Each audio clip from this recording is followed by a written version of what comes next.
قرآن کو سینوں میں ہم ایسے بسائیں گے، قرآن کو سینوں میں ہم ایسے بسائیں گے، چہروں پہ تلاوت کا ایک نور سجائیں گے۔ علی علی علی علی علی علی علی علی علی علی۔ آج بروز اتوار مورخہ 10 نومبر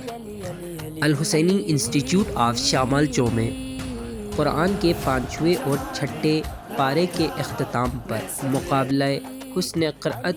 کا انعقاد کیا گیا۔ اس مقابلے کے مہمان خصوصی جناب شیخ عباس صاحب تھے۔ ادارے کے پرنسپل جناب تطہیر حسین نے اس مقابلے کو 2 گروپ میں تقسیم کیا، جس میں سے ایک گروپ محسن ملت گروپ اور دوسرا الفرقان گروپ تھے۔ تمام رول ریگولیشن کو مد نظر رکھتے ہوئے آخر میں جناب شیخ عباس صاحب نے فرسٹ، سیکنڈ اور تھرڈ پوزیشن کا اعلان کیا، جس میں محسن ملت گروپ کے first position Faiza Batool, second position Adiha Khan, third position Tahira Batool اور fourth position Arifa Ashraf. Alfurqan group میں سے first position Shabana, second position Suhaila اور الفرقان گروپ کے تھرڈ پوزیشن آصفہ نے حاصل کی، جس کے بعد مہمانان نے دونوں گروپوں کے پوزیشن ہولڈرز میں انعامات تقسیم کیے۔ پروگرام کے اختتام پر جناب شیخ عباس صاحب کا کہنا تھا، مدرسہ الحسینی کی طرف سے جو پروگرام منعقد کیا گیا، اس میں بہرحال طلباء و طالبات پر جو ٹیسٹ اور انٹرویو لی گئی، اس میں سے اکثر نے جو ہے نا اچھے نمبروں سے جو ہے نا قرآن پاک کو ترتیل کے ساتھ، تجوید کے ساتھ، خود اعتمادی کے ساتھ، حروف کی ادائیگی میں اچھائی کے ساتھ تلاوت کی۔ اس مدرسے کے بانیان خصوصاً مولانا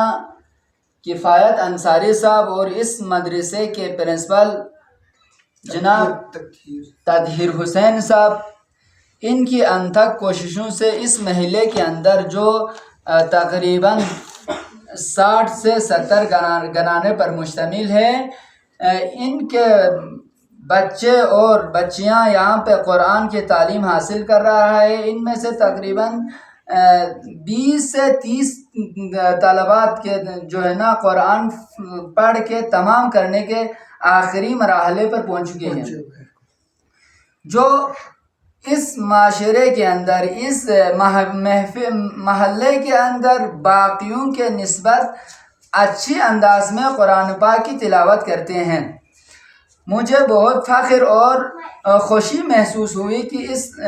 قرآنی محفل کو انعقاد کر کے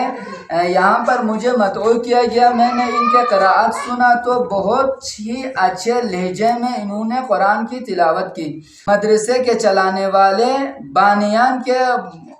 شکر گزار ہیں، ممنون و مشکور ہے کہ انہوں نے ہمارے علاقے پر بھی نظر کر کے اس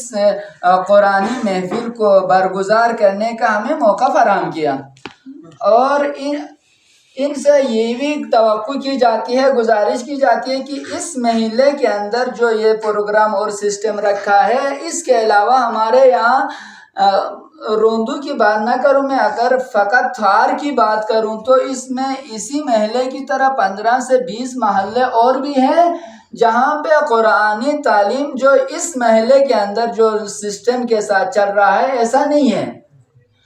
تو لہٰذا بانیان سے گزارش ہے اگر ہو سکے تو ہمارے دوسرے محلوں میں بھی اسی طرح کے قرآنی سسٹم اور پروگرام کھولنے کی کوشش کریں، اور خدا آپ لوگوں کے کار خیر میں برکت دیں گے انشاءاللہ۔